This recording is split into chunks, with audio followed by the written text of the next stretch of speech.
നമസ്കാരം. മഹാത്മാഗാന്ധിയുടെ ആശയത്തിലൂന്നിയ ഗ്രാമസ്വരാജ് എന്ന വലിയ സങ്കല്പത്തിന്റെ യാഥാർത്ഥ്യമാണ് പഞ്ചായത്തുകൾ. ഗ്രാമീണ തലത്തിലുള്ള ഏറ്റവും ചെറിയ തദ്ദേശ സ്വയംഭരണ സ്ഥാപനം. കേരളത്തിലെ എല്ലാ പഞ്ചായത്തുകളുടെയും പ്രസിഡന്റുമാർ ഈ കാലയളവിൽ തങ്ങളുടെ പഞ്ചായത്തുകളിൽ പ്രാവർത്തികമാക്കിയ ക്ഷേമ വികസന പദ്ധതികൾ അവർ കേരള വിഷൻ ന്യൂസിലൂടെ പങ്കുവയ്ക്കുകയാണ്. ഇന്നത്തെ അതിഥികളായി നമ്മളോടൊപ്പമുള്ളത് കൊല്ലം ജില്ലയിലെ പൂതക്കുളം ഗ്രാമപഞ്ചായത്ത് പ്രസിഡന്റ് അമ്മിണിയമ്മ, ഇടുക്കി ജില്ലയിലെ കരിമണ്ണൂർ ഗ്രാമപഞ്ചായത്ത് പ്രസിഡന്റ് നിസാമോൾ എന്നിവരാണ്. എന്റെ പഞ്ചായത്തിലേക്ക് എല്ലാവർക്കും സ്വാഗതം.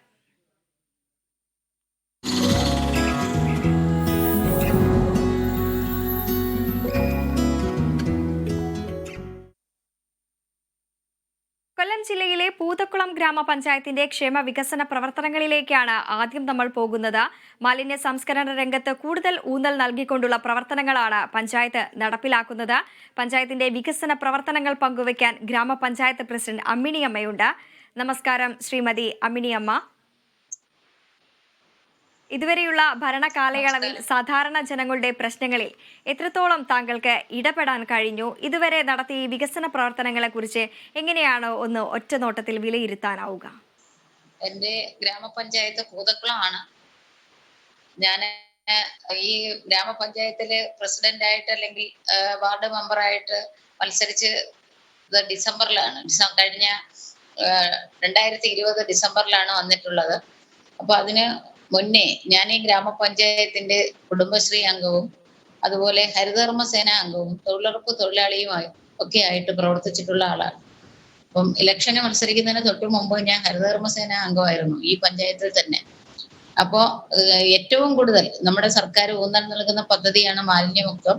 അതിന് തന്നെയാണ് നമ്മുടെ ഗ്രാമപഞ്ചായത്തും വളരെയേറെ പണം ചിലവഴിച്ചുകൊണ്ട് ഈ ഒരു രംഗത്ത് നമ്മുടെ ആരോഗ്യം, വരും തലമുറയുടെ ഭാവി, അവരുടെ ആരോഗ്യം സംരക്ഷിക്കുന്നതിന് വേണ്ടിയിട്ടാണ് ഏറ്റവും കൂടുതൽ തുക ഇപ്പോൾ പഞ്ചായത്ത് ചിലവഴിച്ചുകൊണ്ടിരിക്കുന്നത്. അതിന് തന്നെയാണ് നമ്മൾ ഏറ്റവും മുൻതൂക്കം നൽകുന്നത്.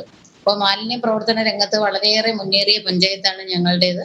ഞങ്ങൾക്ക് 18 വാർഡുകളാണ് ഉള്ളത്. ഈ 18 വാർഡിലും ഞങ്ങൾക്ക് 2 പേരെ വീതം 36 ഹരിതകർമ്മസേന അംഗങ്ങൾ പ്രവർത്തിക്കുന്നു. ഞങ്ങൾക്ക് 2 MCFകളാണ് ഉള്ളത്. ഒരു MCF പ്രവർത്തനം ആരംഭിച്ചിട്ട് 7 വർഷത്തോളമായി. അതിന് ഇപ്പൊ രണ്ടാമത് ഒരു MCF കൂടി ഞങ്ങൾ പണികഴിപ്പിച്ചിട്ടുണ്ട്. അതിന്റെ ഇലക്ട്രിഫിക്കേഷൻ പൂർത്തിയായാൽ ഉടൻ തന്നെ അതും പ്രവർത്തിക്കും. ഞങ്ങൾക്ക് എല്ലാ വാർഡിലും മിനി MCFകൾ പ്രവർത്തിക്കുന്നുണ്ട്. നമ്മൾ കൃത്യമായ ഇടവേളകളിൽ മാലിന്യങ്ങൾ സംസ്കരിക്കുന്നതിനും വഴിയോരങ്ങൾ വൃത്തിയാക്കുന്നതിനും അതുപോലെ തന്നെ വാർഡുകളിൽ ശുചീകരണ പ്രവർത്തനങ്ങൾ നടത്തുന്നതിനും ഒക്കെ വാർഡ് മെമ്പർമാരും അതുപോലെ ജനങ്ങളും ഒക്കെ ഒത്തൊരുമിച്ചുകൊണ്ടുള്ള പ്രവർത്തനങ്ങളാണ് പഞ്ചായത്തിൽ നടക്കുന്നത്. പിന്നെ ഞങ്ങളുടേത് ഒരു കാർഷിക പഞ്ചായത്താണ്. കൃഷിക്ക് ഏറെ ഊന്നൽ നൽകുന്ന ഒരു പഞ്ചായത്താണ് ഞങ്ങളുടെ കാർഷിക പ്രവർത്തനങ്ങൾ മെച്ചപ്പെടുത്തുന്നതിന് വേണ്ടി നമ്മുടെ തൊഴിലുറപ്പ് തൊഴിലാളികളുമായി ബന്ധപ്പെട്ടുകൊണ്ട് MGNREGയിൽ ഉൾപ്പെടുത്തി കുളങ്ങളും തോടുകളും ഒക്കെ നവീകരിക്കുകയും അവർക്ക് വേണ്ട, കർഷകർക്ക് വേണ്ട എല്ലാവിധ സഹായങ്ങളും ചെയ്തു കൊടുത്തുകൊണ്ട് ഞങ്ങളുടെ പഞ്ചായത്ത് കർഷകരോടൊപ്പം തന്നെ നിലകൊള്ളുന്ന ഒരു പഞ്ചായത്താണ്. അപ്പൊ ഞങ്ങൾ കാർഷിക രംഗത്തും അതുപോലെ തന്നെ മാലിന്യമുക്ത രംഗത്തും ഒക്കെ വളരെ നന്നായി പ്രവർത്തിക്കാൻ ഞങ്ങൾക്ക് കഴിഞ്ഞിട്ടുണ്ട്. അതേപോലെ തന്നെ ഞങ്ങൾ ആരോഗ്യരംഗവും കൃത്യമായി ശ്രദ്ധിക്കുന്നുണ്ട്. 2022 തീർച്ചയായും ഇത്തരത്തിൽ ഈ കാർഷിക മേഖലയ്ക്ക് പ്രാധാന്യം നൽകിക്കൊണ്ടുള്ള പ്രവർത്തനങ്ങളും അതോടൊപ്പം തന്നെ മാലിന്യമുക്ത നവകേരളം പദ്ധതിക്കായി വേണ്ടിയിട്ടും ഒരുപാട് ഈ നേട്ടങ്ങളടക്കം കരസ്ഥമാക്കിയിട്ടുള്ള ഒരു പഞ്ചായത്ത് കൂടിയാണ് ഈ പൂതക്കുളം ഗ്രാമപഞ്ചായത്ത് എന്ന് പറയുന്നത്. നമുക്ക് ദൃശ്യങ്ങളിലടക്കം പൂക്കൃഷിക്ക് അടക്കം വലിയ രീതിയിലുള്ള പ്രാധാന്യം നൽകി അത്തരത്തിലുള്ള പദ്ധതികളെല്ലാം തന്നെ ഈ പഞ്ചായത്ത് നടപ്പിലാക്കിയിട്ടുണ്ടല്ലേ? അതെ, പൂക്കൃഷി എന്ന് പറയുന്നത് ഞങ്ങളുടെ കുടുംബശ്രീ അംഗങ്ങളാണ് ചെയ്തിട്ടുള്ളത്. അപ്പൊ നമ്മുടെ പ്രാദേശികമായ വികസനം അല്ലെങ്കിൽ ചെറുകിട സംരംഭകരെ സഹായിക്കുക എന്നുള്ള ഉദ്ദേശത്തോടുകൂടി ഞങ്ങളെ സംരംഭകർക്ക് സബ്സിഡി നൽകിക്കൊണ്ടാണ് പൂക്കൃഷിയും അതുപോലെ തന്നെ കുറ്റിമുല്ല കൃഷി, അതുപോലെ പുൽകൃഷി, തീറ്റപ്പുൽ കൃഷിയൊക്കെ ഞങ്ങൾ കൃത്യമായ രീതിയിൽ ചെയ്തുകൊണ്ടാണ് മുന്നോട്ട് പോകുന്നത്. ഇപ്പൊ പ്രാദേശികമായ ചെറിയ ചെറിയ കുടുംബങ്ങൾക്ക് അവരുടെ സംരംഭത്തിലൂടെ അവർക്ക് വരുമാനം കണ്ടെത്താൻ കഴിയുന്നുണ്ട്. അപ്പം ആ രീതിയിലാണ് ഞങ്ങൾ മുന്നോട്ട് പോകുന്നത്. അതോടൊപ്പം തന്നെ ഈ ദൃശ്യങ്ങളിൽ കാണാം ഈ പാടവരമ്പുകളെല്ലാം തന്നെ കൃത്യമായ രീതിയിൽ കയർ ഉപയോഗിച്ച് അത് വൃത്തിയാക്കുന്ന രീതികളെല്ലാം തന്നെ ഈ ഒരു പഞ്ചായത്തിന്റെ ഭാഗത്തു നിന്നും ഉണ്ടായിട്ടുണ്ട്. അതെ, കയർപ്പുവസ്ത്രം ഉപയോഗിച്ചാണ് ഞങ്ങൾ ആ കുളങ്ങളും തോടുകളും ഒക്കെ സംരക്ഷിച്ചിട്ടുള്ളത്. അത് തൊഴിലാളികൾക്ക് കൂടുതൽ തൊഴിൽദിനം കിട്ടുന്നതിനും പ്രകൃതി സൗഹൃദം ആക്കുന്നതിനും ഒക്കെ അത് ഉപകരിച്ചിട്ടുണ്ട്. തീർച്ചയായും അതോടൊപ്പം തന്നെ എടുത്തു പറയേണ്ടത് ഒരു വേനൽക്കാലമാണ് വരാനിരിക്കുന്നത്. ചൂട് കൂടി തുടങ്ങിയിട്ടുണ്ട്. ഈ ജനങ്ങൾക്കെല്ലാം തന്നെ ഈ കുടിവെള്ളം എത്തിക്കുന്ന പദ്ധതികളെല്ലാം തന്നെ ഏത് രീതിയിലാണ് നടപ്പിലാക്കിയിട്ടുള്ളത്? ഈ പഞ്ചായത്തിലെ എല്ലാ ആളുകൾക്കും എല്ലാ വീടുകളിലേക്കും കുടിവെള്ളം കൃത്യമായി എത്തിക്കാൻ സാധിച്ചിട്ടുണ്ടോ? കുടിവെള്ളം നമുക്ക് ഏറ്റവും ഒരു പ്രതിസന്ധിയാണ്. കാരണം എന്ന് പറയുന്നത് കാർഷിക മേഖല പഞ്ചായത്താണെങ്കിൽ കൂടിയും ചില ഇടങ്ങളിൽ വാർഡുകളിലെ ചില സ്ഥലങ്ങളിൽ നമുക്ക് ജലലഭ്യത കുറവാണ്. അപ്പോൾ അവിടെ കിണറുകൾ ഇല്ലാത്ത മേഖലകളുണ്ട്.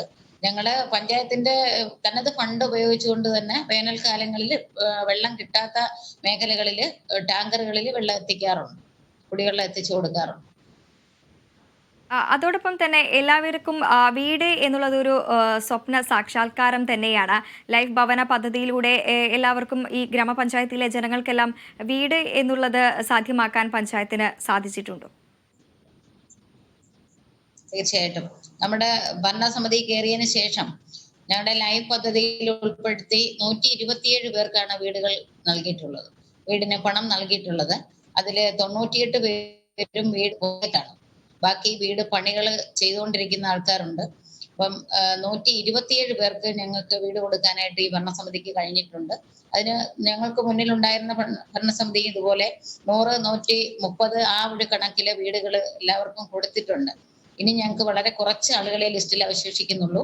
അവർക്ക് കൂടി ഈ ഒരു വർഷം കൂടി ആകുമ്പോഴത്തേക്ക് തീർച്ചയായും തന്നെയാണ് ഞങ്ങളുടെ വിശ്വാസം. ഒപ്പം തന്നെ ഗതാഗത സൗകര്യങ്ങളെല്ലാം നവീകരിച്ചത് തന്നെയാണോ? അതെ, ഗതാഗത റോഡുകളെല്ലാം നവീകരിച്ചിട്ടുണ്ട്. ഗതാഗത സൗകര്യങ്ങൾ വളരെ കൃത്യമായ രീതിയിൽ നടക്കുന്നുണ്ട്. ഞങ്ങൾക്ക് പിന്നെ ഒരു കടത്ത് സർവീസും ഉണ്ട്. നെല്ലേറ്റിൽ എന്ന് പറയുന്ന ഞങ്ങളുടെ 12ാമത്തെ വാർഡിൽ നിന്നും കാപ്പിൽ ഭാഗത്തേക്ക് പോകുന്നതിന് കടത്ത് സർവീസും ഉണ്ട്. ഈ അംഗനവാടികൾ അതോടൊപ്പം തന്നെ സ്കൂൾ വിദ്യാലയങ്ങൾ എല്ലാം കേന്ദ്രീകരിച്ചുള്ള പദ്ധതികൾ, കുട്ടികൾക്കായിട്ടുള്ള പദ്ധതികൾ എല്ലാം എങ്ങനെയാണ് ഈ പഞ്ചായത്തിന്റെ ഭാഗത്തു നിന്നുള്ള ഇടപെടൽ? അംഗനവാടിയിൽ നമുക്ക് അനുപൂരക പോഷകാഹാരം കൊടുക്കുന്നതിന് നമുക്ക് കൃത്യമായ മാനദണ്ഡം സർക്കാർ പറയുന്നുണ്ട്. ആ മാനദണ്ഡം അനുസരിച്ച് കൃത്യമായ തുക അവർക്ക് നൽകിക്കൊണ്ട് നമ്മുടെ അംഗനവാടികളിലെ കുട്ടികളുടെ പോഷകാഹാരങ്ങളിലും അതുപോലെ ടീനേജ് കുട്ടികളുടെ കാര്യങ്ങളിലും അവരുടെ ബോധവൽക്കരണ കാര്യങ്ങളിലും ഒക്കെ നമ്മൾ കൃത്യമായി ഇടപെട്ടുകൊണ്ട് ആ കാര്യങ്ങളെല്ലാം ചെയ്യുന്നുണ്ട്. കൃത്യമായ സമയങ്ങളിൽ അംഗൻവാടികൾ നവീകരിക്കുന്നുണ്ട്. ഇന്റർലോക്ക് അടക്കം ഓരോ അംഗൻവാടിയിൽ ഇട്ടുകൊണ്ട് അത് മേൽക്കൂര ഷീറ്റ് പാകി അതിനെ സംരക്ഷിച്ചുകൊണ്ടും ഒക്കെ മുന്നോട്ട് പോകാൻ കഴിഞ്ഞിട്ടുണ്ട്. ഞങ്ങൾക്ക് 18 വാർഡുകളിലായിട്ട് 28 അംഗൻവാടികളാണ് ഉള്ളത്. എല്ലാ അംഗൻവാടികൾക്കും സ്വന്തമായ കെട്ടിടമുണ്ട്. അടിസ്ഥാന സൗകര്യങ്ങളെല്ലാം തന്നെ കൃത്യമായ രീതിയിൽ ഉള്ള ഒരു പഞ്ചായത്താണ് പുതുക്കുളം. സ്മാർട്ട് അംഗനവാടികളാണല്ലേ? ഒരെണ്ണം സ്മാർട്ട് അംഗൻവാടിയാണ്. എല്ലാ അംഗൻവാടികളും ഇപ്പോൾ സ്മാർട്ട് ആണെങ്കിലും സ്മാർട്ട് അംഗൻവാടി എന്ന പേരിൽ ഞങ്ങൾ ഒരു അംഗൻവാടി 10 സെന്റ് സ്ഥലത്തിൽ അതിഗംഭീരമായ ഒരു കെട്ടിടത്തോടു കൂടിയ ഒരു സ്മാർട്ട് അംഗൻവാടിയാണ്. അത് നമ്മുടെ കൊല്ലം ജില്ലാ panchayat president doctor P K. Gopan സാറാണ് അത് ഉദ്ഘാടനം ചെയ്തിട്ടുള്ളത്. അതിൽ കൃത്യമായ പ്രവർത്തനം ഇപ്പോൾ നടക്കുന്നുണ്ട്. നമുക്ക് അംഗൻവാടി കുട്ടികൾക്ക് വേണ്ടി ഞങ്ങൾ എല്ലാ വർഷവും കലോത്സവങ്ങളും അതുപോലെ കാര്യങ്ങളും ഒക്കെ നടത്തുന്നതാണ്. ഭിന്നശേഷി വിഭാഗത്തിൽപ്പെടുന്ന ജനങ്ങൾക്ക് വേണ്ടിയുള്ള എന്തൊക്കെ പ്രവർത്തനങ്ങളാണ് പഞ്ചായത്തിന്റെ ഭാഗത്തു നിന്നും ഉണ്ടാവുന്നത്?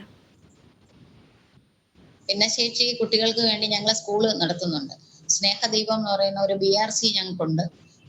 അതില് 18 വയസ്സ് മുതൽ 40 വയസ്സ് വരെയുള്ള ഭിന്നശേഷിക്കാരാണ് അവിടെ സംരക്ഷിക്കപ്പെടുന്നത്. അവർക്ക് കൃത്യമായി ആഹാരവും അവരുടെ കാര്യങ്ങളെല്ലാം നോക്കുന്നുണ്ട്. അവിടെ ഒരു ടീച്ചറും 2 ആയമാരും അവരെ നോക്കാനായിട്ടുണ്ട്. അവർക്ക് വേണ്ടി മുതക്കുളം ഗ്രാമപഞ്ചായത്തിന്റെ വിവിധ പ്രവർത്തന മേഖലകളിൽ പ്രവർത്തിച്ചിട്ടുള്ള ഒരാൾ കൂടിയാണ് ഈ അമ്മിണി അമ്മ എന്ന് പറയുന്നത്. അതോടൊപ്പം തന്നെ ഈ സ്ത്രീ ശാക്തീകരണം, കുടുംബശ്രീ, തൊഴിൽ സംരംഭം, ഹരിത കർമ്മങ്ങളുടെ ഇവരെയെല്ലാം ഏകോപിപ്പിച്ചുകൊണ്ട് എങ്ങനെയാണ് പ്രവർത്തനങ്ങൾ മുന്നോട്ട് കൊണ്ടുപോകുന്നത്? ഞങ്ങളുടെ എല്ലാ പ്രവർത്തനങ്ങളിലും പഞ്ചായത്തിന്റെ നെടും തൂണെന്ന് പറയുന്നത് കുടുംബശ്രീ പ്രവർത്തകരാണ്. അതുപോലെ തന്നെ ഹരിതകർമ്മസേന അംഗങ്ങള്, അംഗൻവാടി ടീച്ചർമാര്, അതുപോലെ ഞങ്ങളുടെ ആശാ വർക്കർമാര്, ഇവരെല്ലാവരും കൂടി ഒത്തൊരുമിച്ച് തന്നെയാണ് നമ്മുടെ പഞ്ചായത്തിന്റെ പ്രവർത്തനങ്ങൾ മുന്നോട്ട് കൊണ്ടുപോകുന്നത്. ആരോഗ്യ രംഗങ്ങളിലായാലും വിദ്യാഭ്യാസ കാര്യങ്ങളിലായാലും പഞ്ചായത്തിന്റെ പൊതു പ്രവർത്തനങ്ങളിലും ഒക്കെ ഇത്രയും പേരുടെ ഒരു കൂട്ടായ്മ ഞങ്ങളുടെ ഭരണസമിതിയിലുള്ള മുഴുവൻ ആളുകളും, അതുപോലെ ഞങ്ങളുടെ അംഗൻവാടി ടീച്ചർമാര്, ആശാ വർക്കർമാര്, ഞങ്ങളുടെ ഹരിതകർമ്മസേന അംഗങ്ങള്, ഞങ്ങളുടെ കുടുംബശ്രീ പ്രവർത്തകര്, ഞങ്ങളുടെ തൊഴിലുറപ്പ് തൊഴിലാളികള്, ഞങ്ങളെല്ലാവരും ഒറ്റക്കെട്ടായി തന്നെയാണ് ഞങ്ങളുടെ പഞ്ചായത്തിലെ ഞങ്ങളുടെ സെക്രട്ടറി അടക്കമുള്ള ഉദ്യോഗസ്ഥര് എല്ലാവരുടെയും മനസ്സ് ഒന്നായി പ്രവർത്തിക്കുന്നതുകൊണ്ടാണ് ഞങ്ങൾക്ക് ഇത്രയും സന്തോഷത്തോടെ അല്ലെങ്കിൽ ഇത്രയും കാര്യക്ഷമമായ രീതിയിൽ ഞങ്ങൾക്ക് മുന്നോട്ട് പോകാൻ കഴിയുന്നത്. ഞങ്ങളെ 100% കരം ഇത്തരത്തിലുള്ള പ്രവർത്തനങ്ങൾ ഭാവിയിലും ഉണ്ടാകട്ടെ. അതോടൊപ്പം തന്നെ എടുത്തു പറയേണ്ടത് ഇത്തരത്തിലുള്ള വികസന പ്രവർത്തനങ്ങളെല്ലാം തന്നെ പഞ്ചായത്തിൽ നടക്കുന്നു. അതോടൊപ്പം തന്നെ എടുത്തു പറയേണ്ടത് ഏതെങ്കിലും തരത്തിലുള്ള വെല്ലുവിളികൾ നിങ്ങൾ നേരിടുന്നുണ്ടോ? വെല്ലുവിളി എന്ന് പറയാൻ അങ്ങനെ കാര്യമായ വെല്ലുവിളികളൊന്നും ഞങ്ങൾ നേരിടുന്നില്ല എന്ന് തന്നെ പറയാം. അതിൽ ഞങ്ങൾക്ക് പ്രധാനമായി ചെറുതെങ്കിലും ഉള്ളത് ഒരു കുടിവെള്ള പ്രശ്നം തന്നെയാണ്. ചില വാർഡുകളിലെ ചില സ്ഥലങ്ങളില് ഞങ്ങൾക്ക് ജലലഭ്യത വളരെ കുറവായതുകൊണ്ട്, അല്ലെങ്കിൽ ഈ ഏപ്രിൽ മാസത്തിലൊക്കെ ഞങ്ങൾക്ക് കുറച്ച് ബുദ്ധിമുട്ടുകൾ അനുഭവപ്പെടാറുണ്ട്. അത് ഞങ്ങൾ വാട്ടർ അതോറിറ്റിയായിട്ട് നിരന്തരം സംസാരിക്കുകയും ഇടപെടുകയും, പക്ഷെ അവര് ഞങ്ങൾക്ക് പുനലൂരിൽ നിന്നാണ് പമ്പിങ് ഉള്ളത്. പുനലൂരിൽ നിന്ന് വരുന്ന വെള്ളത്തിന്റെ അളവ് കുറയുമ്പോഴുള്ള ബുദ്ധിമുട്ടാണെന്നാണ് വാട്ടർ അതോറിറ്റി അറിയിച്ചിട്ടുള്ളത്. പക്ഷെ അത് ഒരു ശാശ്വത പരിഹാരം കണ്ടെത്തുന്നതിന് ഞങ്ങൾക്ക് സാധിക്കുമായിരുന്നു. ഞങ്ങളുടെ നാട്ടില് അതിനുള്ള സ്രോതസ്സുകൾ ഉണ്ടായിരുന്നു. പക്ഷെ അത് എല്ലാം വാട്ടർ അതോറിറ്റി കട്ട് ചെയ്തിരിക്കുകയാണ്. കുഴൽ കിണറുകൾ, ഞങ്ങൾക്ക് ശുദ്ധമായ ജലം കിട്ടുന്ന കുഴൽ കിണറുകൾ ഉണ്ടായിരുന്നു ഞങ്ങളുടെ വാർഡിന്റെ പല ഭാഗങ്ങളിൽ, ഞങ്ങളുടെ പഞ്ചായത്തിന്റെ പല ഭാഗങ്ങളിലും ഉണ്ടായിരുന്നു. അപ്പൊ ഈ ജപ്പാൻ കുടിവെള്ള പദ്ധതി വന്നതുമായിട്ട് ബന്ധപ്പെട്ട് ഇതെല്ലാം കട്ട് ചെയ്തിട്ട് ഞങ്ങൾക്ക് വേറെ വെള്ളമാണ് തരുന്നത്. തീർച്ചയായും കേരള വിഷന്റെ ഇന്ത്യ പഞ്ചായത്തിലൂടെ ഇത് അധികൃതരുടെ മുന്നിൽ എത്തട്ടെ. അതോടൊപ്പം ഇതിലൊരു പരിഹാരം ഉണ്ടാവട്ടെ എന്നും ആഗ്രഹിക്കുകയാണ്. അതോടൊപ്പം തന്നെ ഇനി ഗ്രാമപഞ്ചായത്തിന്റെ ഭാഗത്തു നിന്നും ഭാവി പദ്ധതികൾ എന്തൊക്കെയാണ് മുന്നോട്ട് വെക്കുന്നത്?